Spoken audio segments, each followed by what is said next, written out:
You're not coming to the baby shower. That was the voicemail. Not a text this time. My daughter actually called to say it out loud. I stood in my kitchen, holding my phone, still wearing my reading glasses, still holding the pen I'd been using to write out my grocery list. Milk. Eggs. Those little cucumber sandwiches she said she loved. I'd already written it all down. I was already planning. I set the phone face down on the counter. I didn't cry. I didn't cry back. I just stood there for a long moment looking at that grocery list, and then I folded it in half and put it in the junk drawer where I keep batteries and expired coupons, and I thought, okay then, let me tell you something about being 63. You reach a point in life where you have given everything you have to give, your 20s, your 30s, your sleep, your savings, your second chances at things you wanted for yourself. And you understand, finally, that none of that entitles you to anything. Love is not a ledger. I know that. I raised my daughter believing that. But there is a difference between asking for nothing and being told you deserve nothing. Her name is Lily. No, wait, I need to start over. Let me tell you about my daughter. She was born in February during a snowstorm, and I was alone in that delivery room because her father had decided 3 months earlier that fatherhood wasn't something he wanted to pursue. I was 27. I had a part-time job at a dental office and a one-bedroom apartment with drafty windows, and I looked at that tiny red face, and I thought, I will figure this out. And I did. Lord help me, I did. I worked. I went back to school at night when she was 2. I got my paralegal certification. I built a career at a small law firm, nothing glamorous but steady and good, and it let me buy us a house in a decent school district by the time she was in 4th grade. I coached her soccer team. I drove her to dance recitals and SAT prep and college visits up and down the eastern seaboard. I co-signed her first car loan. I paid the deposit on her first apartment when she moved to Atlanta. I am not telling you these things to make myself sound noble. Every mother does what needs doing. I'm telling you so you understand what it means to me when I say, I thought we were close. Her name is Delia. My daughter's name is Delia. And she is 35 years old, and 2 years ago she married a man named Preston who comes from what I can only describe as a different world than the one we grew up in. His family has a lake house and a box at the football games and a last name that opens certain doors in Atlanta. They are perfectly nice people, polite in that way that keeps you at arm's length. His mother, Vivian, and I say this with full awareness of how it sounds, never quite looked at me like I belonged at the same table. I tried. I brought wine to every dinner. I laughed at all the right moments. I wore the right moments. But I always felt like a guest who'd wandered in through the wrong entrance. Delia changed after the wedding.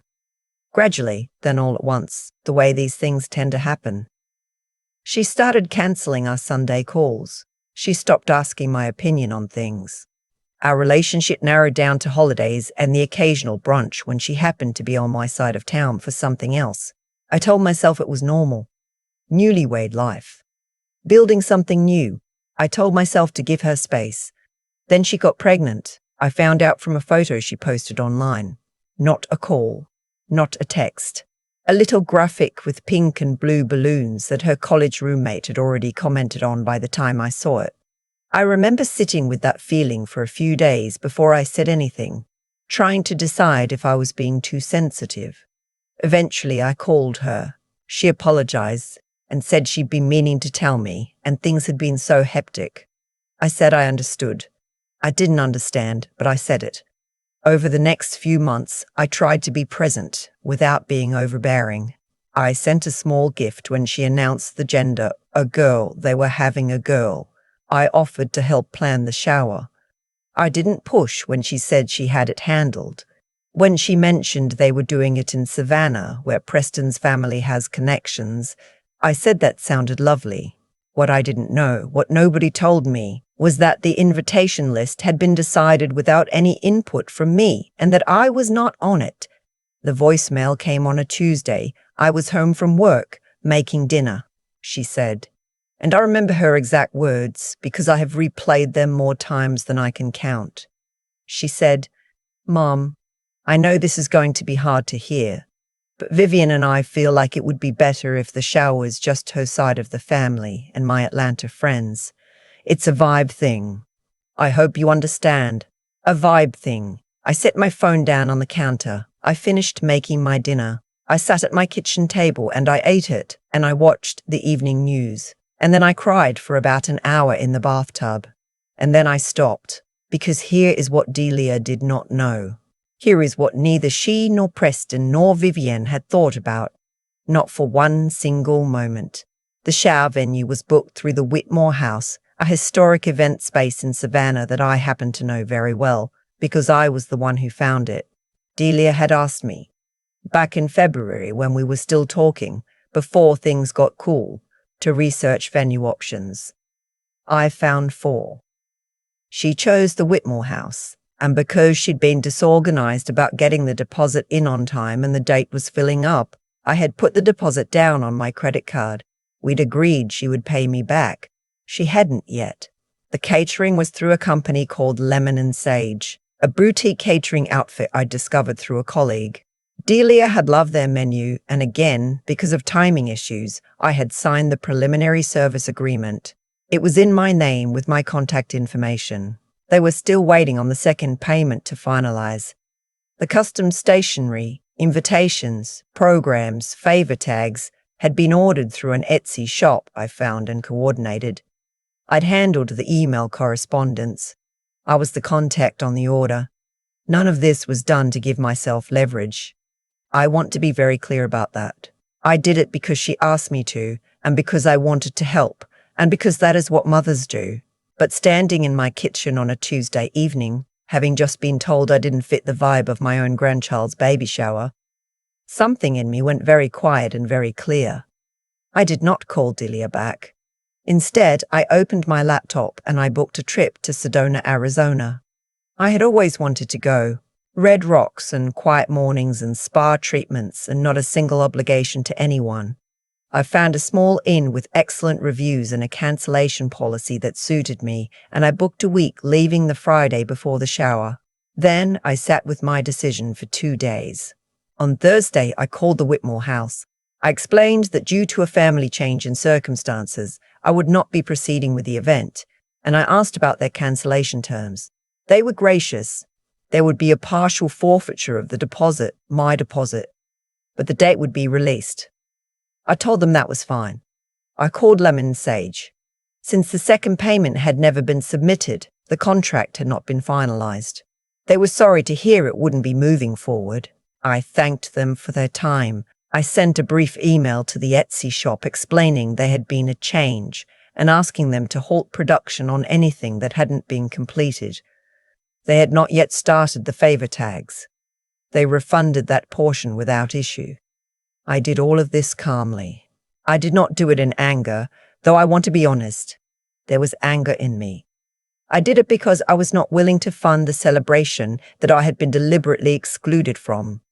I was not willing to spend another dollar contributing to a world where I was considered a problem to be managed. I packed my bag on Friday morning. I watered my plants, set the mail to hold, texted my neighbor to keep an eye on things. I left for the airport feeling something I hadn't felt in months. Light, Sedona, is something else entirely. I don't have the words for what it does to you. Those red formations rising up out of nowhere, the sky a color of blue that seems almost artificial. I hiked a little. I read a lot. I had a massage that made me cry in the good way. I sat on the porch of my little inn in the evenings and watched the light change on the rocks, and I thought about what I wanted the rest of my life to look like.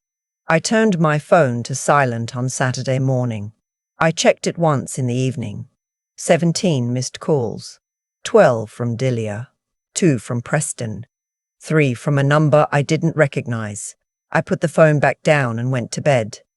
By Sunday, the day of the shower, I had 41 missed calls, a stream of text messages, a voicemail from Preston that started professionally and ended with him asking me to please call them back, A voicemail from Delia that I will not fully repeat, but in which she was crying and saying she didn't understand why I would do this, which told me she had figured out what happened. And then, and this is the part I did not expect, a voicemail from a woman named Rosalind.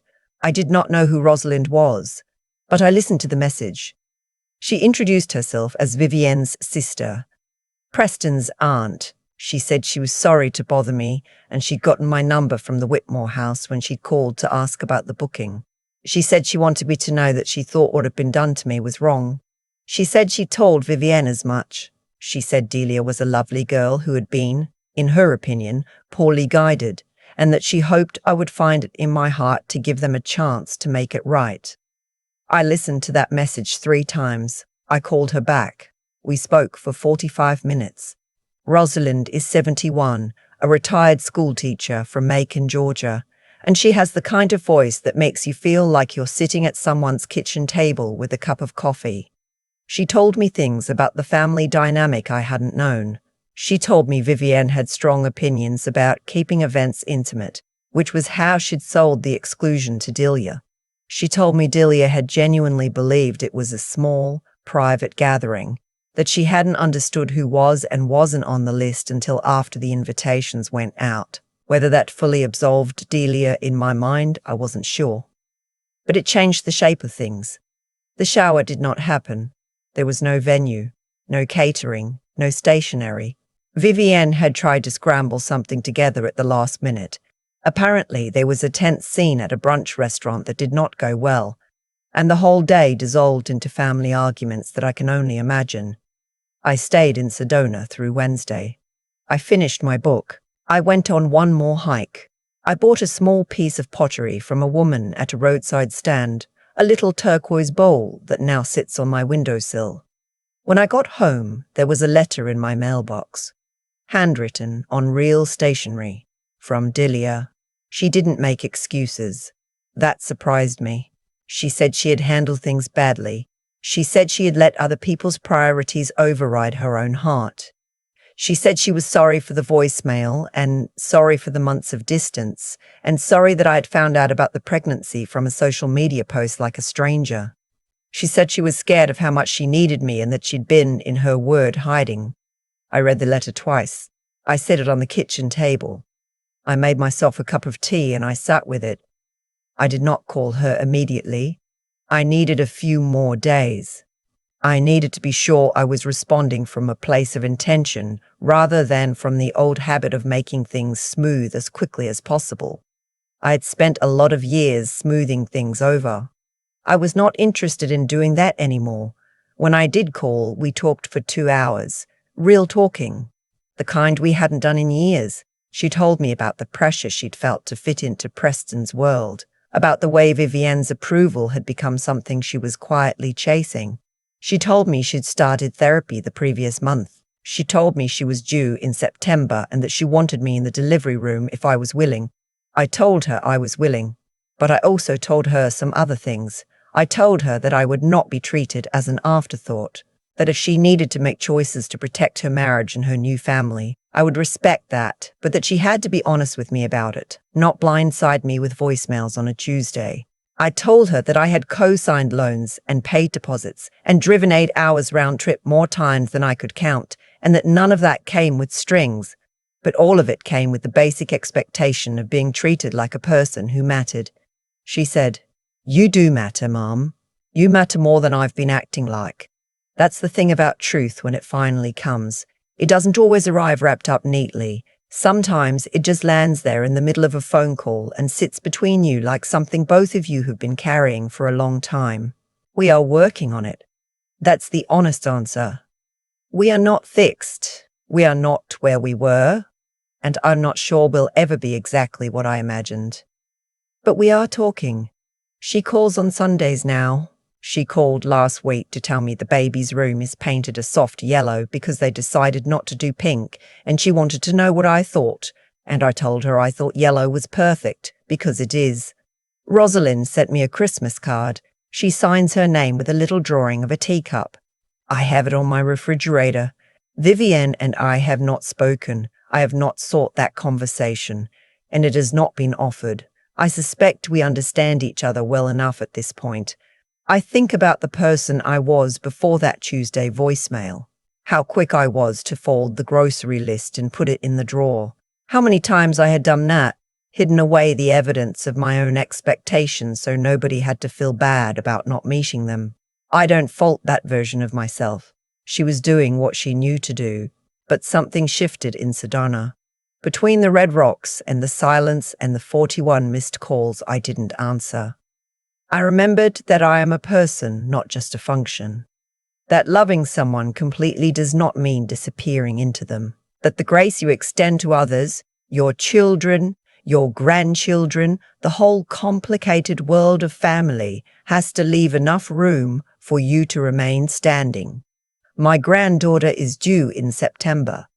I have already started a quilt, not because anyone asked me to, not as an offering or a negotiation, but because I want to, because I am the kind of woman who makes quilts, and that has always been true, and it will go on being true regardless of what any of this looks like. I am 63 years old. I went to Sedona alone and watched the light change on the rocks and didn't answer my phone, and it was one of the best weeks of my life. I am still here. I intend to stay.